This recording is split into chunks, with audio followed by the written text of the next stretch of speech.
Guangzhou out of control. Military vehicles and public uprisings. Once a thriving economic hub, Guangzhou is now engulfed in chaos. Military vehicles roll through central streets, blocking key bridges, while armed police patrol with riot shields. A local office worker, earning a meager 5,000 yuan, approximately 690 a month, witnesses the unrest firsthand. He describes the city as a ticking time bomb, where ordinary citizens, not foreign forces, as the government claims, are rising against economic oppression.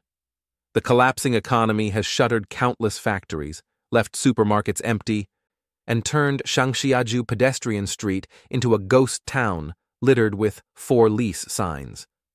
Unofficial estimates suggest 482 businesses fail daily in Guangzhou, plunging millions into unemployment. The Chinese Communist Party, CCP, has deployed troops from the local military district to maintain stability, but this is merely a bandage over the smoldering fire of public discontent. Sporadic protests, like those in Xintang in 2024 over parking fees, show that the people are no longer silent. They demand freedom and dignity, while the authorities conceal the true scale of this crisis. Economic collapse, mass bankruptcies, and the true unemployment rate. China's economy is in free fall, with foreign investment fleeing and factories turning into ghost towns. In Suzhou, millions of workers lost their jobs overnight. Dongguan sees factories collapsing one after another.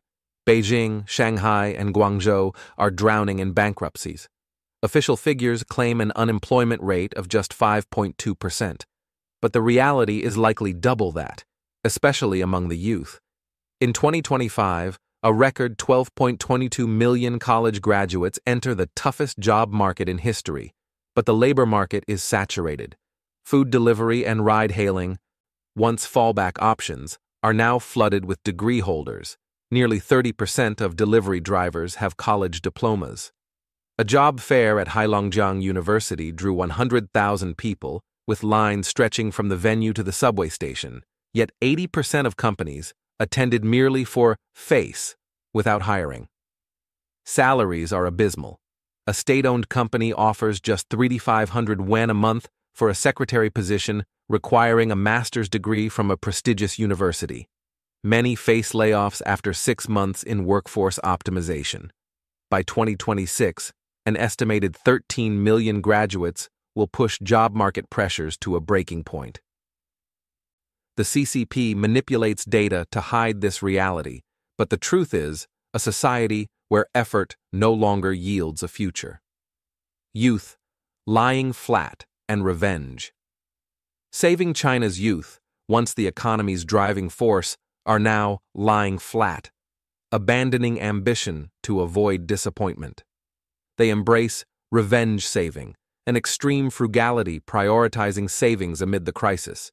A Beijing youth shares, living on tofu and pork costing 7.5 yuan, $1 a day, refusing to dine out as a 100 yuan, $14 meal could buy half a month's groceries. On social media, the savings challenge hashtag goes viral, with bloggers saving 1,500 yuan a month in certificates of deposit or surviving on less than 300 yuan a month by eating watermelon rinds. A family earning 15,000 yuan a month raises 3 children while keeping living expenses below 1,000 yuan, adhering to the 5 no's: no takeout, no dining out, no unnecessary clothes. They insist, saving isn't stinginess, it's a shield against uncertainty. While officials live lavishly, chauffeured cars, lavish banquets, children studying abroad, the youth see the stark contrast. In Shanghai, delivery workers include masters and PhD holders. A bitter joke circulates, no college degree, don't even think about delivering food. The CCP suppresses this discontent through social media control, but it's building toward a social explosion. Veterans' protests. Regret for joining the party and military discontent has spread to the CCP's most loyal, veterans. On September 13, 2025 in Shandong, dozens of veterans surrounded a police station in Zhezhou, demanding justice after being deceived into unpaid military training. Viral videos show them in camouflage, shouting and blocking entrances, forcing authorities to deploy 78 police vehicles as reinforcements. A Jiangsu veteran cried out, "I was wrong to join the party. Wrong to serve 15 years in the military." This isn't isolated. Millions of veterans petition for promised jobs and resettlement, only to face suppression or arrest. In 2016, tens of thousands besieged the Central Military Commission. In 2018, Shandong police brutally beat peaceful protesters. The Ministry of Veterans Affairs, instead of helping, tightens control and cuts communication channels. Amid economic collapse, schools and businesses fail, abandoning veterans. These cries of anguish expose deep societal fractures where the CCP hides opposition from those who once defended it, turning loyalty into despair. Toxic food, from fake buffets to addictive chemicals. Food safety in China is a hidden disaster, with everything faked to cut costs. Cheap buffets use fillers to make diners feel full quickly, sauces made from crushed biscuits and flavorings, and spoiled seafood treated with anti-diarrhea drugs. A blogger warns, 2 hours later, you're hungry again once the fillers wear off. Braised pork at 1.6 yuan, a slice is either synthetic or from dead pigs. Delivery food comes from centralized kitchens reheating years-old frozen meals that even stray dogs avoid. A Fujian scandal exposed shops lacing food with licorice containing morphine and codeine, causing addiction and leading to arrests. Low-quality pig trotters and chicken feet are bleached with hydrogen peroxide and alkali, puffed up with chemicals to look plump. Fake tofu is made from chemicals, not soybeans. Orange juice contains artificial colors and flavors. Farmers douse crops with organophosphate pesticides, keeping separate chemical-free plots for their families.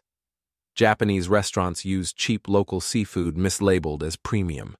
Endless scandals, melamine-tainted milk, pesticide-laden vegetables, formaldehyde-soaked quail eggs, persist. A citizen laments, "Money goes to hospitals because everything is fake." The CCP conceals the crisis's scale, letting greedy businesses destroy public health. Soaring tuition and schools as money-making machines. China's education system, meant to be a social ladder, has become a financial burden. University tuition reaches 15,800 yuan a year, but schools nickel and dime students for everything. Shower cards, water cards, dorm air conditioning cards, even water faucets are metered. Parents are treated as ATMs, students as leeks to be harvested. One parent was shocked by 2 erasers costing 18 yuan. Who dares have kids anymore? University job fairs are mere spectacles, enriching nearby photocopy shops and eateries, while graduates remain jobless. Many families sell homes to fund education, hoping for a better life, only for children to return home unemployed. The CCP encourages childbirth but hides the true costs, turning education into a tool for control and profit, trapping the youth in a dead end. Middle-aged struggles and low wages, a life of suffering. China's middle-aged are trapped in a cycle of poverty. In a small Shaanxi county, kindergarten teachers earn 801,000 yuan a month. Supermarket cashiers make 701,400 yuan. A 40-year-old in Changchun queued 4 hours for an office job paying 2,800 yuan, competing with younger graduates. In Hengdian, background actors earn 100 yuan for over 10 hours, with 80% earning below 5,000 yuan a month. Life feels like living in punishment. One income can't support a family, and 2 earners leave children neglected. Saving is a distant dream amid debts. Ride-hailing drivers earn 15-20 yuan an hour, but the field is overcrowded. The CCP hides this inequality, leaving people in constant anxiety, in a society where hospitals laugh as they profit from toxic food. Xi Jinping and the financial crisis, no rice to cook with. Xi Jinping faces his greatest challenge yet, an empty treasury. He has often remarked, "You don't realize how expensive rice and firewood are until you manage a household," and even the best homemaker can't cook without rice. With shrinking revenues and soaring expenditures on foreign aid, military expansion, and maintaining stability, the state's coffers are running dry. In 2025, transfers to local governments exceed 10 trillion yuan, turning the central government into a funding pool reliant on debt. Former official Du Wen warns, "The treasury resembles the Soviet Union before its collapse. The regime is forcing local governments to generate their own revenue, leading to the exploitation of citizens, reminiscent of Mao's Great Leap Forward, when millions starved to repay debts." The Chinese Communist Party, CCP, conceals the systemic bankruptcy, but the mounting pressure is pushing society toward an explosive breaking point. Hope amid darkness and exposed secrets. China in 2025 is a portrait of total crisis, economic collapse, social unrest, and political fractures. The CCP hides the truth to cling to power, but military vehicles, toxic food, and public discontent are exposing it all. Like Nepal's uprising, the people's strength can shatter the Iron Curtain. The citizens of Guangzhou, Shandong's veterans, and the lying flat youth are finding hope in truth and courage. Your feedback matters. Share to expose these secrets, for only when light shines can change arrive.